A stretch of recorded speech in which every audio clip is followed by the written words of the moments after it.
welcome back to the Deep Discog Dive. Many thanks to all of you who voted in last month's poll. I'll be running another one that ends on July 1st, which you can find in the description, and feel free to suggest other artists you'd like to see covered in the comments. Also, a brief programming note, the next long-form video, or examining video, is going to be out in 2 weeks instead of by next week. It's the biggest video I've done since the Defining 2010s one in February, and it just needs the extra time. I was almost positive that Radiohead was going to be the artist that we covered this month, but it turns out there was a dark horse in the list.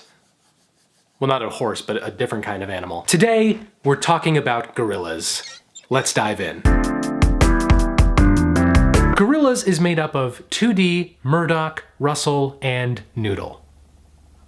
And no one else. This particular dive poses an interesting challenge because Gorillaz aren't real. I knew it! It's actually the multimedia project of Blur frontman Damon Albarn and British comic animator Jamie Hewlett. On the musical end, the duo has released 6 main studio albums, plus other assorted releases that I'll touch on briefly. But the fictional band has an entire universe unto them, one that covers multiple artistic disciplines. So I'll be breaking this video up into sections not only based on the albums, but also the phases of the fictional band's story. I will try my best to give compact summaries of everything that happens, but I'll also leave resources down below if you want to check those out too.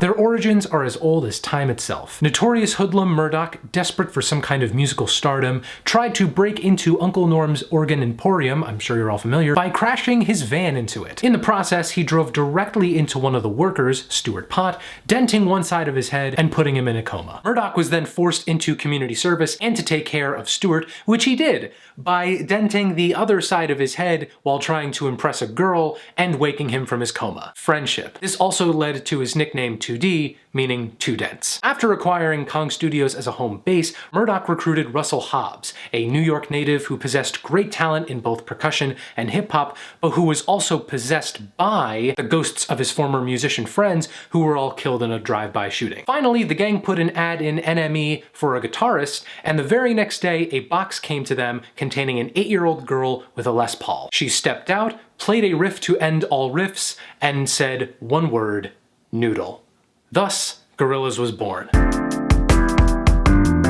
Now, in the real world, Albarn and Hewlett met after Hewlett interviewed his band Blur at the request of guitarist Graham Coxon. Hitting it off almost immediately, the two soon moved in together. Hewlett said that the inspiration for the band came from watching MTV together, seeing how vapid the programming could be, and wanting to create something that commented on it. And so the first Gorillaz album, produced by Dan the Automator, released in March of 2001. Maybe it's just because Albarn already had experience fronting one of the most beloved British bands of the 90s, but this first Gorillaz record is solid. The whole virtual band concept proved to be an effective way for Albarn and his collaborators to just go hog wild with the genres and try everything from trip hop to dance rock to standard hip hop to electronica. Any person who keeps the melodica alive in popular music deserves props. Even if it does sound a little dated by today's standards, it's the kind of dated that reflects well on its time period. If that makes sense? It's like, yes, I do want to get the cool shoe shine, but what do I do once I have it? Following this record, there was also the B-Sides collection G-Sides and a reggae dub remix album by Space Monkeys called Like a Come Home. They exist. The band went on a tour to promote their new album and also tried to get a movie made that was ultimately cancelled. In real life, this was because Albarn and Hewlett didn't want to deal with Hollywood executives. In the Gorillaz universe, it was because everybody was doing drugs all the time. Because of that, and Kong Studios closing down, the band took a hiatus. 2D spent time working at his dad's amusement park, Murdoch went to Mexico and got thrown in jail for passing faulty checks, Russell was hiding out in Ike Turner's basement to avoid the Grim Reaper, who had freed all of the ghosts within Russell's body. Finally, someone let them out of their cage. Noodle reunited with her mentor Dr. Cayuzo in Japan, where she learned that she was a government super soldier whose memories were wiped and then brought back by the phrase ocean bacon. She was the first to go back to the now monster-infested Kong Studios, and she eventually got everyone else back together for their second studio album. Hewlett said in an interview that one of the driving forces for making a second Gorillaz album was to show that the idea just wasn't a gimmick. I think they proved it. This time around, the main producer was Danger Mouse, who at the time was most known for the Grey album. I know people have mixed feelings on him today, but I still think this is his best producing work to date. This has a far darker tone, and even though it's not as diverse in its timbre as the first record was, overall it leads to a more cohesive experience. Albarn has said that Demon Days is supposed to be a guided tour through the nighttime, with each track depicting a different demon. Not only is Albarn at the top of his game in terms of lyricism and songwriting, but the guests here are all great. I was legit excited when I first heard MF Doom on November Has Come, and of course, De La Soul. My first taste of this record was certainly not unique. It was watching Feel Good Inc. on MTV. To hear this song and see this video as a kid in 2005 was such an off-kilter experience. It stood out so well among this and this and this. It's such a wonderfully unique song even today, which is why I feel compelled to tell you there's a Kids Bop version. Laughing gas these hazmats, fast cats, lining them up like fast cats. Overall, a stellar record front to back. They are definitely not a gimmick at this point. Also, just like the first record, there was an accompanying B-sides collection called D-sides. The first half is all B-sides, the second half is all remixes. Hong Kong is great, as is the DFA remix of Dare. Otherwise, it's not crucial to enjoying their work. By the end of Demon Days' press cycle, Noodle was thinking of leaving the band for a bit, and she eventually decided to leave after they finished the filming for the music video for El Mañana. During this scene, when Windmill Island is attacked, Noodle was supposed to jump off with a parachute. However, the island fell without sight of her escaping, and among the ruins was an unused parachute, but no Noodle. This event and Noodle's general disappearance spurred another hiatus for the band. During this interim, Murdoch went Murdocking around the world, and as was his wont, he got into trouble with a band of pirates called the Black Clouds. He decided to burn down Kong Studios, cash out the insurance money, and flee the country. He eventually came across an island that was entirely comprised of landfill, which he spray painted pink, built a new Gorillaz HQ on top of, and renamed Plastic Beach. From there, he tried to recruit the other band members back with varying degrees of success. Noodle still couldn't be found anywhere, but Murdoch was able to create a cyborg Noodle based on a sample of her DNA from the crash. He also had newcomer the Boogeyman kidnap 2D, who was hiding out in Beirut. And finally, Russell had basically disappeared off the face of the earth, so Murdoch just replaced him with a drum machine. Sad. The music videos at the time also depict the band members traveling to Plastic Beach. Murdoch, 2D, and Cyborg Noodle driving through the desert and narrowly escaping Bruce Willis.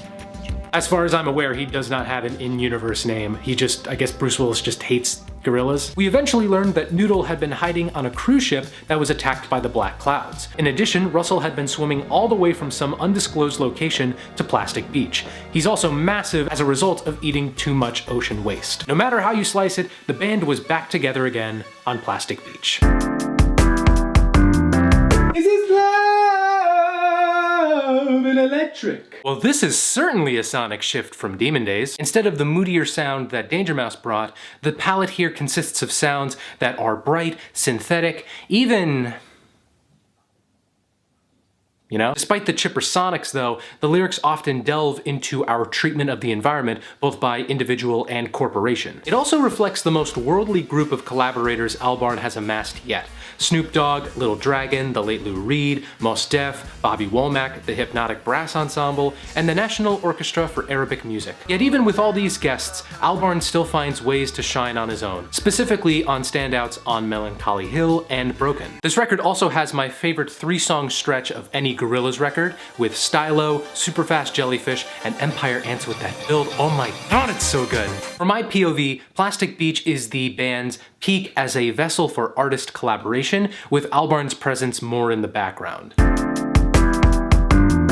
The setup for the Plastic Beach tour was that 2D, Murdoch, and Cyborg Noodle were all ready to go out and play on stage, but oh no! They got locked in their dressing room. I guess the touring band is just gonna have to go out and play instead. For every single show. During this forced downtime, 2D got to writing songs on his iPad. The resulting collection of songs was initially available for free on the band's website in 2010, but was then made its own purchasable album in April 2011. Many people out there consider The Fall to be a mainline Gorillaz album, and I don't know why. It's basically just a bunch of songs that Damon Albarn wrote on his iPad while he was touring for Plastic Beach. That doesn't mean it's bad, it's perfectly acceptable, and it has one of my all-time favorite Gorillaz songs in Revolving Doors, though I'm also biased because that was one of the first riffs I ever learned on ukulele. It just feels slight after Plastic Beach, a bunch of enjoyable musical experiments, but nothing essential.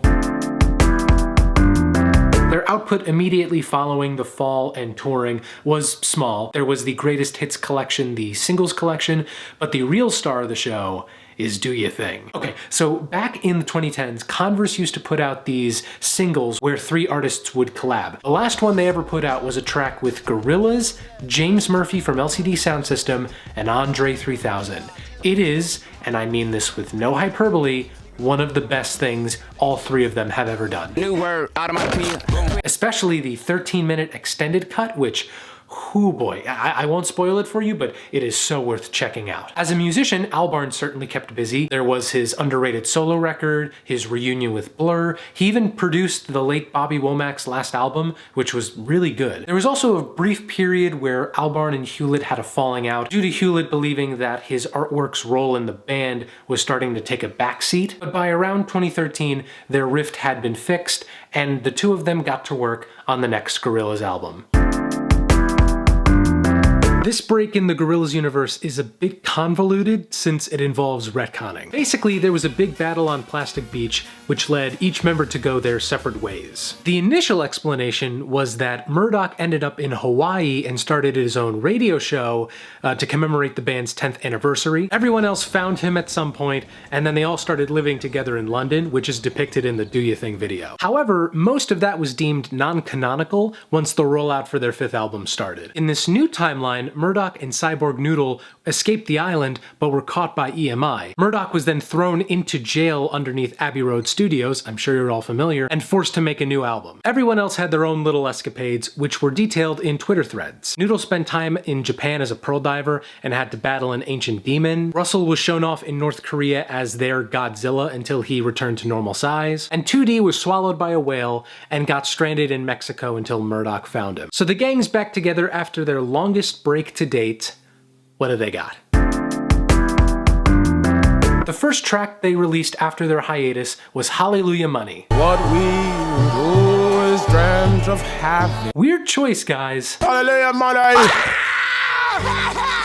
They followed that up with 6 more singles with the release of Humanz in April 2017. Albarn's vision for this album was a dance party to soundtrack the apocalypse, which was inspired by the political and cultural climate of early 2016. Any good party needs guests, and boy are there guests aplenty on this thing. If you were listening to any prominent artist between 2013 and 2017 and thought to yourself, man, they would work really well on a Gorillaz track, chances are they're on here. Vince Staples, Pusha T, Danny Brown, Pop Can, De La Soul returning, and so many more. This emphasis on guests means that Albarn gets pushed back a fair bit. There's only 1 track on here that doesn't have any guests. So as a bright, off-the-wall dance party album, this works fairly well. As a cohesive album, though, less so. When the album skews closer to the end-of-the-world party idea, like on Ascension, Submission, Let Me Out, even Hallelujah Money in the context of the album, it pays off. But then there are tracks that sound too artificial,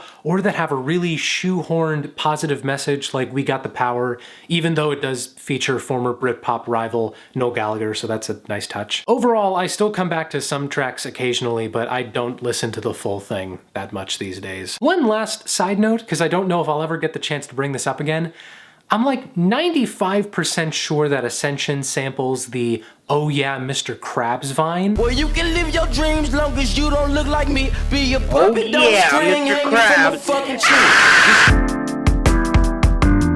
tree. Following a huge tour and a music festival of their own, the band won Best British Band at the 2018 Brits. During the acceptance speech, Murdoch was arrested for an unknown crime. My favorite kind. Despite losing their precious Murdoch, the band decided to release another album that year. They found a new bass player in Ace, and if you're wondering why Ace looks really familiar, have you ever watched Powerpuff Girls?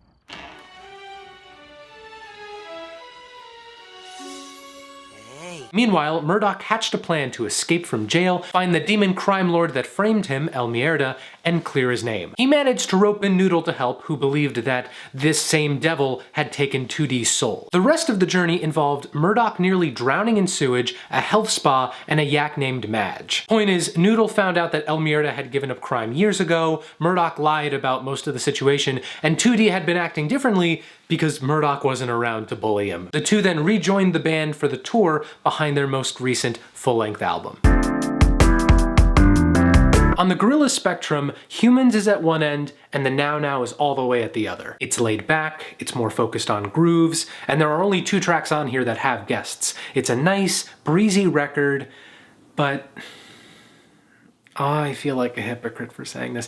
I wish there were more guests, or even just more variation in the instrumentation. Like I said, it's enjoyable, but it also tends to stick in its lane more so than any other Gorillaz record. Still, I think it's aged well, like a more fulfilling version of The Fall. I will go to bat any day for tracks like Humility and Lake Zurich. It's weird, because there's a part of me that wants to say that there's a great album to be found by mashing the best bits of Humanz and the Now Now together, but they're also such different projects that I feel like in practice, the result would be really disjointed and messy. I don't know.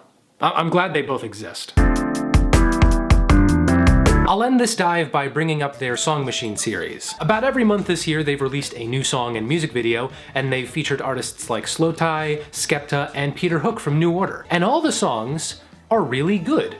My favorite being Désolé. I don't know if they have plans to combine them into some album by the time it's done, but it's still worth checking out if you enjoy the band in any capacity. And as it turns out, it's really easy to enjoy this band. Between Hewlett's iconic artwork, Albarn's songwriting, and the cavalcade of contributors, Gorillaz has done some incredible work. Even if they don't fully succeed every time, their efforts are always a joy. If you want to get into their work, I highly recommend both Demon Days and Plastic Beach, and then go from there depending on which one you enjoy more. Again, the link to vote in the next dive is in the description, and feel free to leave other artists' suggestions or your favorite Gorillaz songs or albums in the comments below. Oh, it looks like Sean Ryder's about to say another word, so see you next time.